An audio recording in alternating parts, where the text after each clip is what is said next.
बिस्मिल्लाहिर्रहमानिर्रहीम सल्लल्लाहु अलैहि व आलिहि वसल्लम। जी क्लास 9, आज हम उर्दू मीडियम फ़िज़िक्स के चैप्टर नंबर 1 के MCQs को डिस्कस करेंगे। तो फर्स्ट वाला MCQ है हमारे पास, दर्ज झैल में से कौन सा आला कार्डबोर्ड की मोटाई मापने के लिए ज़्यादा मुनासिब है। तो वो आला जिसका लीस्ट काउंट सबसे कम होगा वही कार्डबोर्ड की मोटाई मापने के लिए ज़्यादा मुनासिब होगा, क्योंकि कार्डबोर्ड की मोटाई जो है वो बहुत कम होती है। तो अगर हम मीटर रूल की बात करें, मीटर रूल का लीस्ट काउंट होता है 1 मिलीमीटर, पैमाइशी फीते का भी होता है 1 मिलीमीटर, वर्नियर कैलिपर का होता है 0.1 मिलीमीटर और माइक्रोमीटर स्क्रू गेज का होता है 0.01 मिलीमीटर। तो इसका मतलब है माइक्रोमीटर स्क्रू गेज का जो लीस्ट काउंट होता है वो सबसे कम होता है, तो इस वजह से हम इसको जो है कार्डबोर्ड की मोटाई मापने के लिए इस्तेमाल करेंगे। तो दाल वाला ऑप्शन जो है ये हमारे पास करेक्ट ऑप्शन होगा। नेक्स्ट है हमारे पास, एक फेम्टोमीटर बराबर है। तो फेम्टोमीटर किसके बराबर होता है, तो 10 की -9। 10 की -9 जो होता है इसको नैनो बोलते हैं, ये नैनो है, नैनोमीटर बन जाएगा। और ये 10 की -15 जो होता है यही फेम्टोमीटर होता है।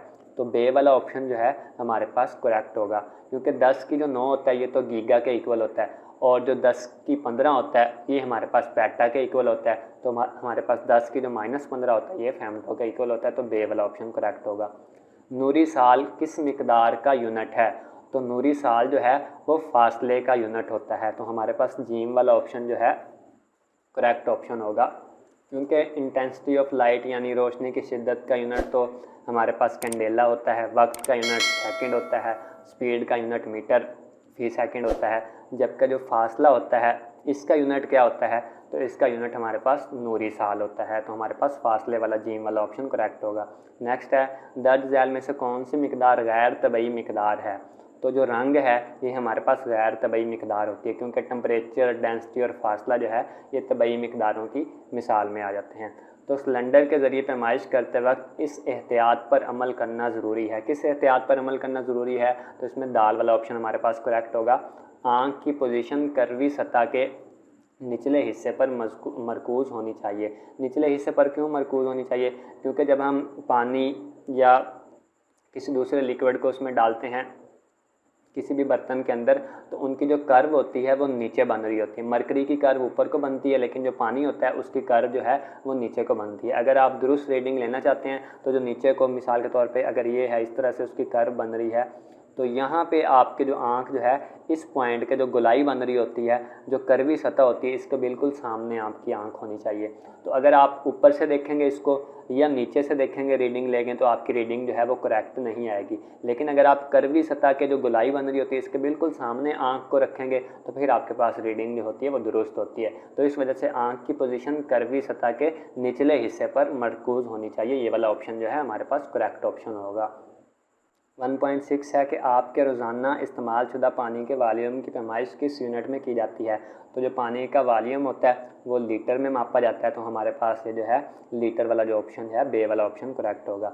डिस्प्लेसमेंट कैन किस मकसद के लिए इस्तेमाल होता है, तो डिस्प्लेसमेंट कैन किस मकसद के लिए इस्तेमाल होता है, ये हमारे पास जो है पेज नंबर 17 के ऊपर गिवन है, displacement can method, displacement can का तरीका।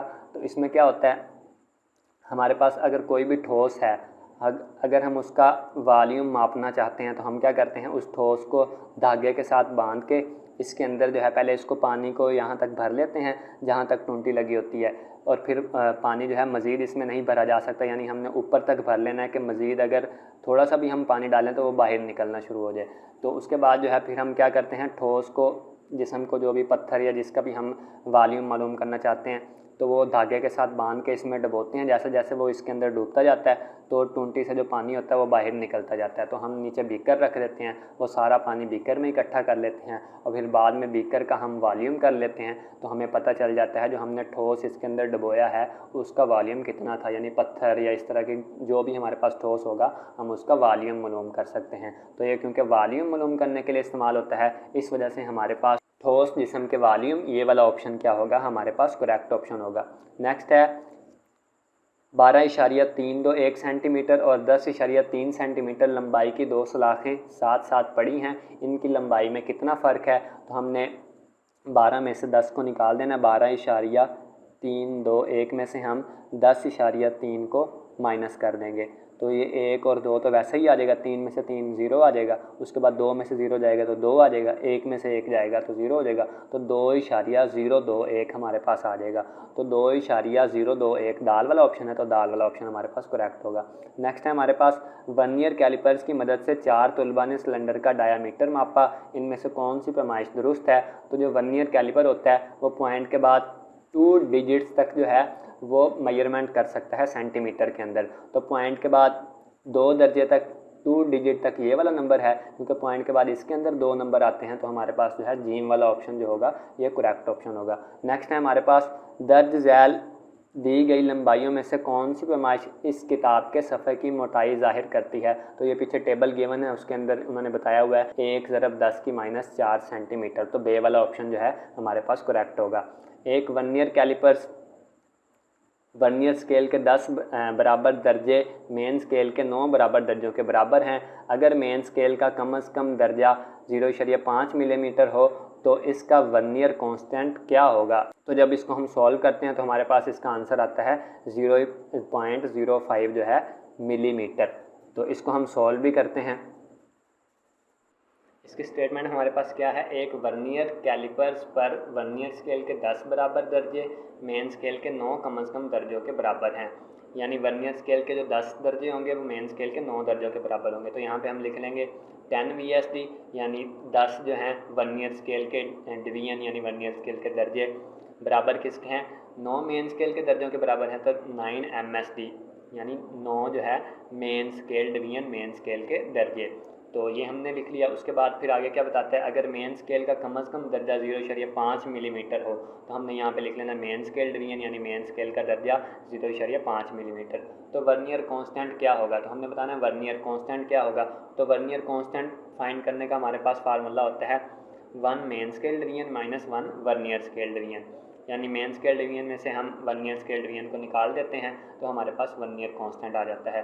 तो सबसे पहले हमें इसमें 1 VSD चाहिए, यानी वर्नियर स्केल का 1 दर्जा चाहिए। तो हम क्या करेंगे, यहाँ से 10 में से 1 दर्जा निकाल लेंगे। तो 1 दर्जा निकालने के लिए 10 को क्या करेंगे इसके साथ, क्योंकि ये ज़रब हो रहा है तो उस साइड पे जाकर तकसीम हो जाएगा, तो ये आ जाएगा 9/10 ज़रब। और हमारे पास MSD जो मेन स्केल का दर्जा है उसकी वैल्यू कितनी है 0.5 मिलीमीटर, तो यहाँ पे हम 0.5 पुट कर देंगे।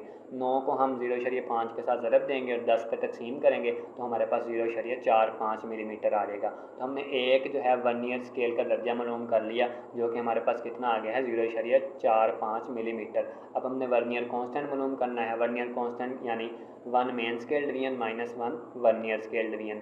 मेन स्केल डिवीजन हमारे पास क्या थी 0.5 मिलीमीटर, तो हमने यहाँ पे 0.5 मिलीमीटर पुट कर दिया। और वर्नियर स्केल डिवीजन यानी वर्नियर स्केल का दर्जा हमने क्या निकाला 0.45 मिलीमीटर, तो यहाँ पे हमने पुट कर दिया 0.45 मिलीमीटर। जब 0.5 मिलीमीटर में से 0.45 मिलीमीटर को हम निकालते हैं तो हमारे पास आंसर आ जाता है 0.05 मिलीमीटर। तो इस वजह से हमने जो 0.05 मिलीमीटर वाला ऑप्शन था इसके ऊपर जो है वो टिक लगाया था।